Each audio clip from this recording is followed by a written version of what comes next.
What I'm about to show you, if you do this on a semi-regular basis, after maybe every 3rd to 5th cook, depending on what you're cooking, will save your cook, your grill, your house, and maybe even somebody's life.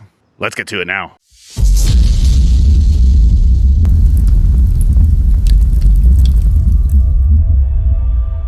And these are all the tools we're going to use to get the job done.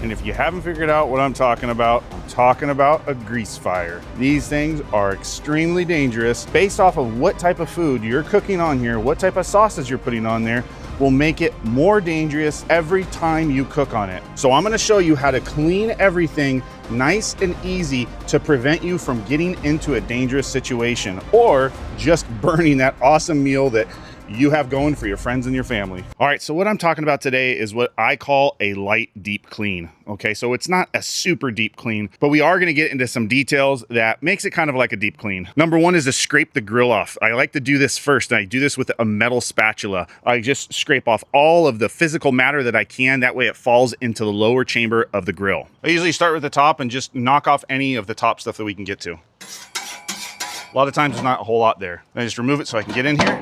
All right, now comes the fun part. I scrape the top off first. I want to note, you're going to want to use a stiffer spatula for this. There's some real flimsy ones, but a stiffer one works really good. All right, there's going to be 2 parts to this. We're just knocking off all the debris right now so it can fall down into the chamber. Later, after everything's clean, we're going to turn the grill on, we're going to heat it up, and we are going to do a wet wash on this. Now in between.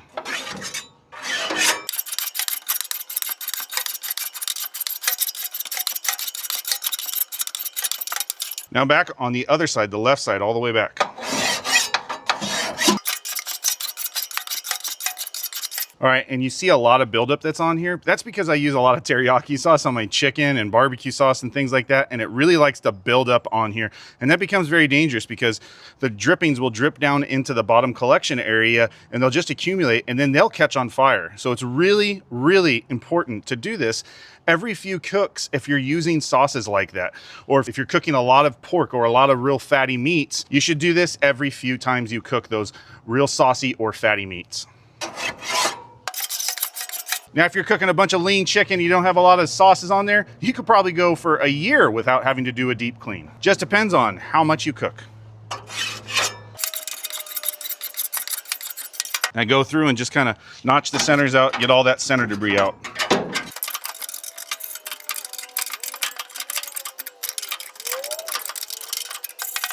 All right, now we'll flip the grills over. And we're gonna try to knock off as much physical matter as possible here.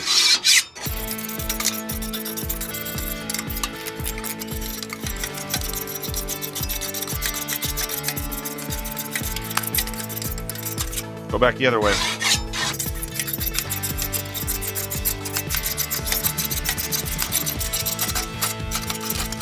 All right, those are pretty good. Now we're gonna pull them off.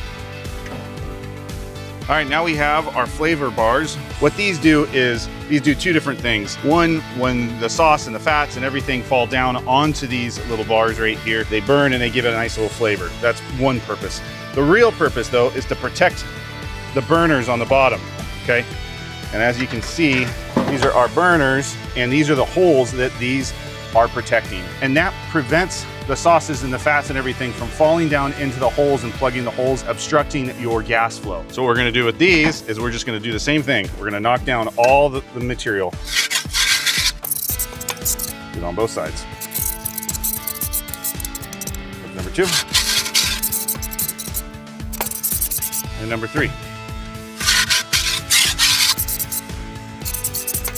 Just check the insides to make sure you don't have a lot of debris in there. You're usually pretty good. Now look at that. Look at all that in there. All of this is what ends up catching on fire when you have a grease fire, and it is super bad for it, okay? So you want to be really careful. And look, This was about 35 cooks out of this, from a brand new grill to about 35 cooks. I normally clean my stuff up a lot better than this, but I wanted to show everybody this because it is highly, highly dangerous. With this, I have actually had 3 different grease fires. Now, I have my grill away from the house, away from under a patio, so when it does do a grease fire, I don't have any issue with anything really catching on. And what I do as soon as I see it flare up is I turn off the gas lines coming to the burners. So the knobs, I turn off the knobs, and then I go under and I immediately turn the gas line off. And then it usually just takes a couple of seconds and it burns out, but it's very, very, very, very unsafe. And this is the stuff I'm talking about. It's just a lot of physical matter that's burned off. We're gonna go through, we're gonna clean this up. That way we don't have any flare-ups moving forward. And this should be done every few times because a lot of this is sugars and sauces and things like that from barbecue sauce and teriyaki sauce and things like that. Obviously there's fat in there too, but I've cooked a lot of burgers on here. When you cook a lot of burgers on here, you're gonna accumulate a lot of this material here. Specifically with 80% lean ground beef, you are just gonna get a lot of fires. So you wanna make sure that this is clean.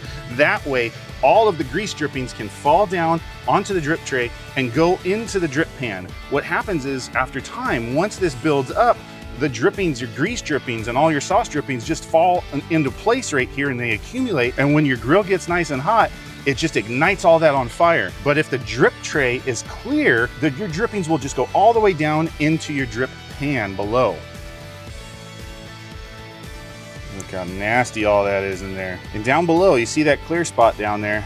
That's actually the grease pan, and I clean that out all the time. That's where all the grease from all the drippings and everything on the drip pan goes down into your grease collection. And remember, only you can prevent grease fires. Now, depending on what type of material your grill is made out of will kind of depend on what tool you're gonna use. Are you gonna use a metal spatula or are you gonna use a plastic spatula? Here's the deal, the metal's gonna take it. Nothing's gonna chip off or anything like that. For today, I'm gonna use this, but if you have a Weber grills most of the time have an enamel coating in there, and you're gonna wanna use this, and that's all you really need. And we're just gonna start from the top.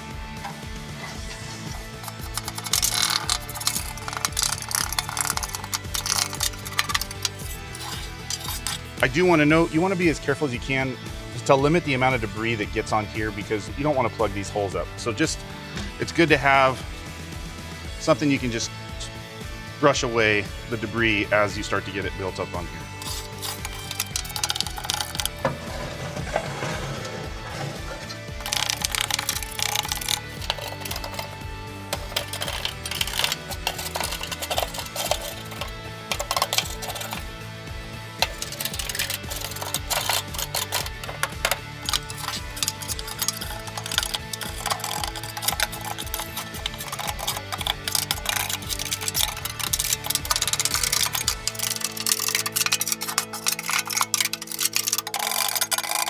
Now I just take a scrub brush like this and I just go through and clean everything up as best as I can. Hey everybody, do me a huge favor. If you've gotten any value out of this video so far, like the video, subscribe to the channel, and share with your friends for safety. It really helps me produce more valuable content like this for you in the future, and I'd really appreciate it.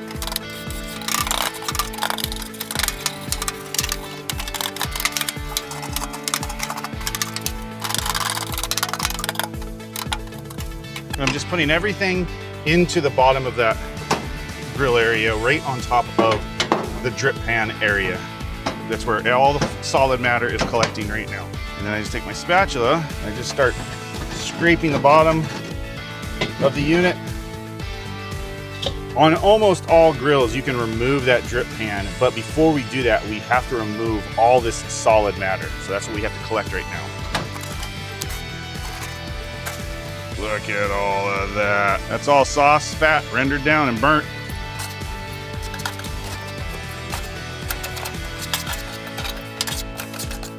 Now we're starting to see the drip pan.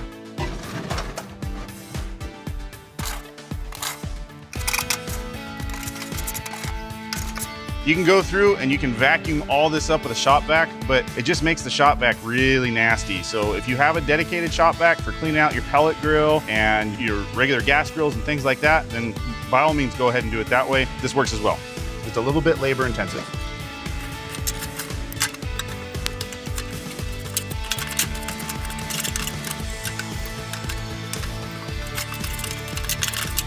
Now we can take the drip pan out.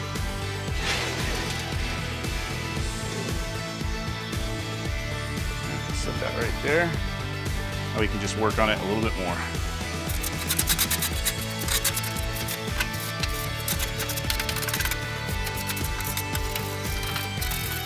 You want to scrape off as much as you can because you want this to be as smooth as possible. That way the drippings will drip down into the grease pan down below.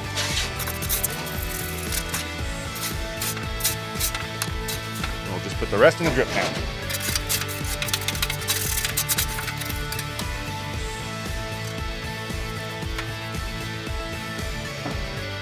We empty out our bottom drip pan, the grease pan. We put it back in. It slides back into its holder. Just like that. Slide the whole assembly back into its spot. Just like that. And look at all that burnt debris that we collected out of there. All right, now look at the inside. You see how clean that is, and the drip pan and all the debris is now gone and collected, and we didn't have to get this wet or use any crazy cleaner at this point in time. That's why I say this is a quick deep clean. Since we're here, now it's time just to make sure that all of this is cleaned really good. I'm using just, I have a steel brush, and we have basically it's like a nylon brush. I'm just using the steel. These burner tubes get a little rusty. Even if they're stainless steel, they end up getting rusty. So I just clean them up.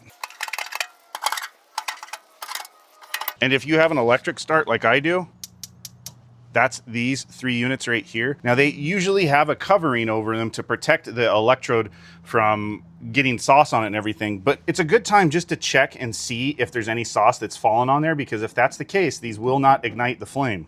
So just be sure of that. This is where the nylon one comes into handy because it really gets in there and does a good job. But I just go ahead and clean it up the best I can.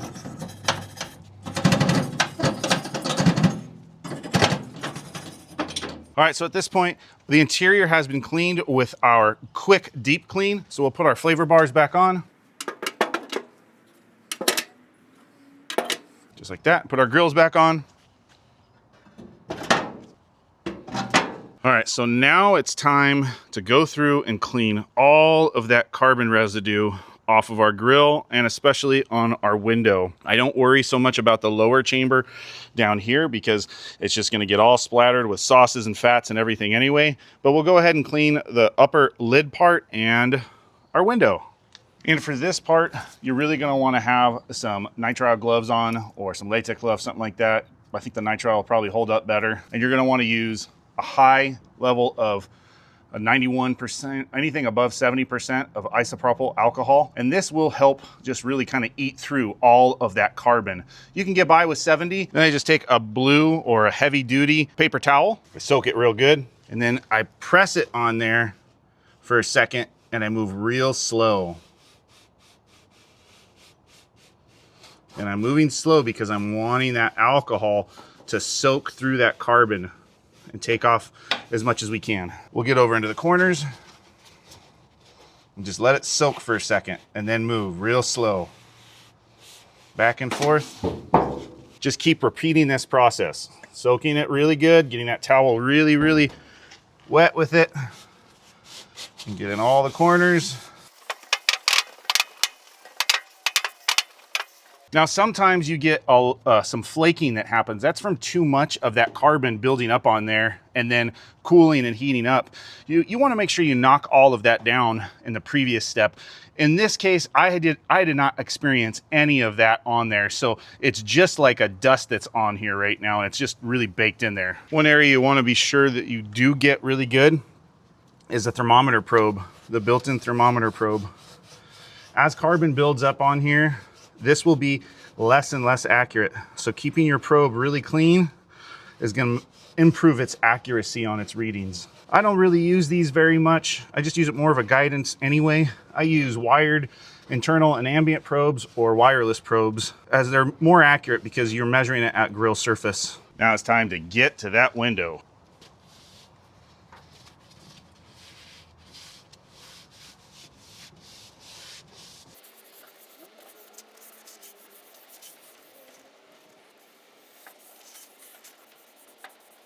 So when the isopropyl alcohol is not working by itself, get yourself a little spray bottle, palm olive dish soap. This is the Oxy Deep Grease Cutting Power. Take your alcohol with a little bit of warm water and put about, I would say, half of a teaspoon of palm olive soap in there, and then probably put a half cup of alcohol in there. Mix it all together, spray it on.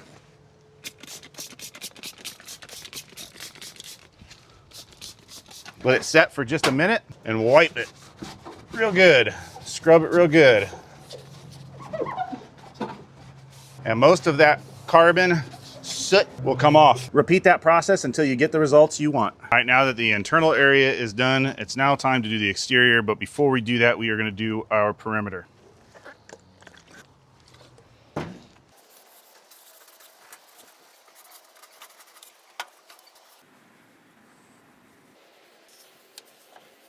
Do the outside. Let it sit there for a second and wipe away. All right, now that our exterior is nice and clean, let's check it out.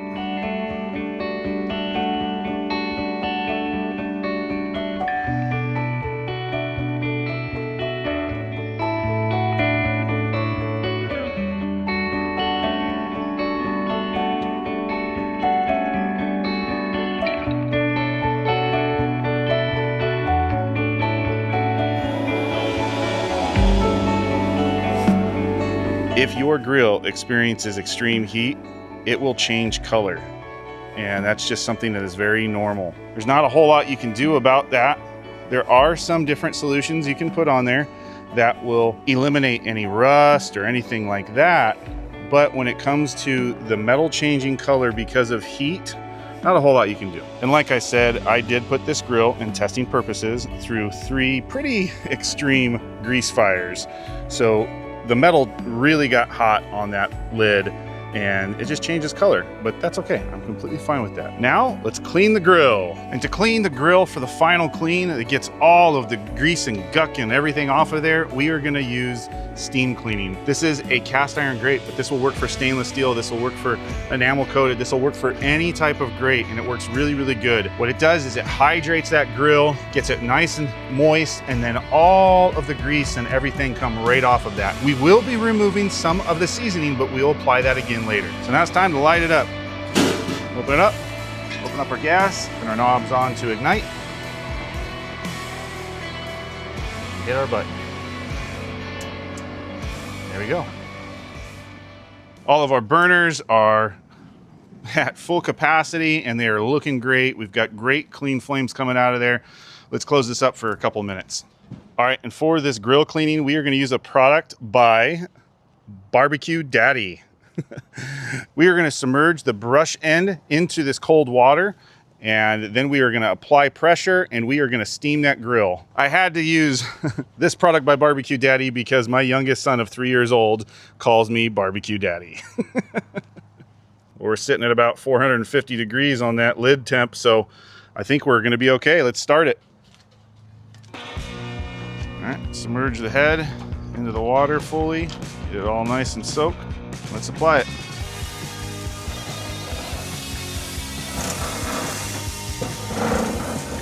Oh yeah.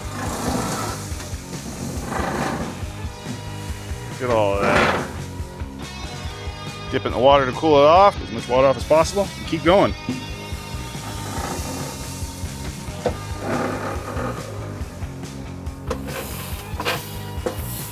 Dip it, cool it off, keep going. Dip it. Just want to do a couple passes at a time.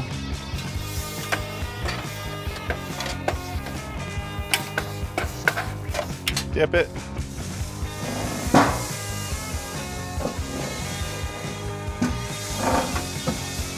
Wow, that works really good. Pulls up all of that guck. A couple more passes.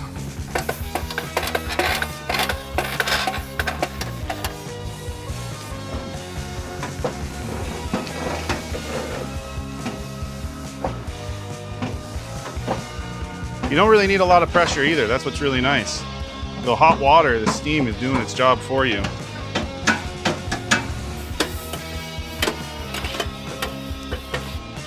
Wow, that grill looks clean. Close it up, let it heat back up a little bit. All right, it's been about 45 seconds. That works really nice.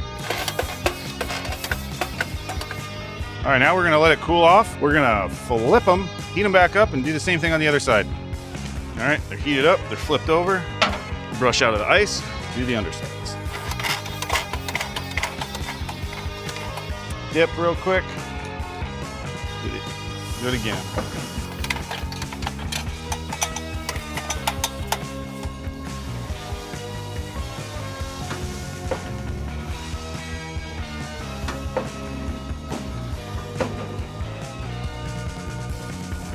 Wow, that leaves them clean.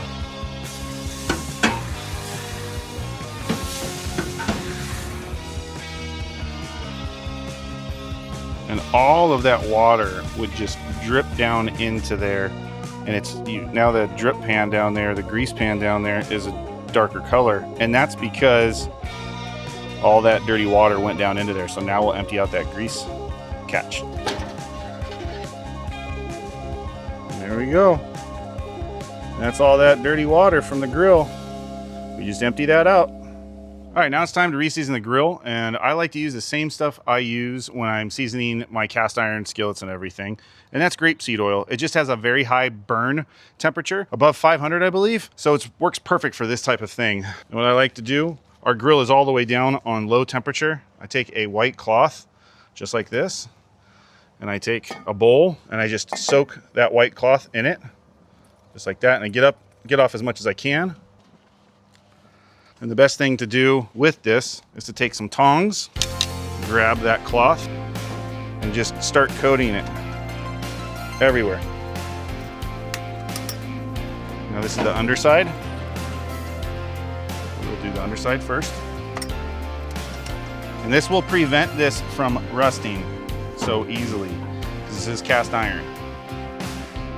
So if you're not using the grill a lot, you need to have it coated in some sort of seasoning like this. You can use avocado oil. I just really prefer for this type of thing using grapeseed oil.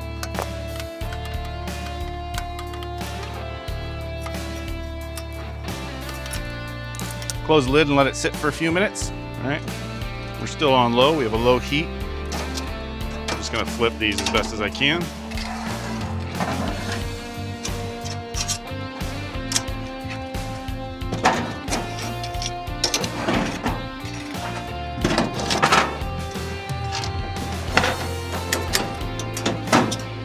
Same thing to this side.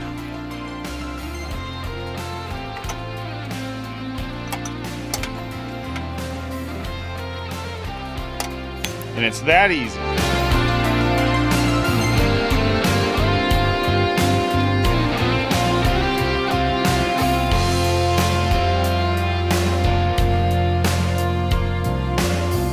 All right, we're gonna cut the gas and I'll let it just rest, and that'll do its curing. All right, everybody, the rain's coming in. We are done with this video. Hopefully you got something out of this. And if you did, just like before, like it, subscribe, and share with your friends for safety. And make sure to keep your grills nice and clean. That way you don't have crazy grease fires and ruin a cook, or even worse. Until next time, live a life of flavor.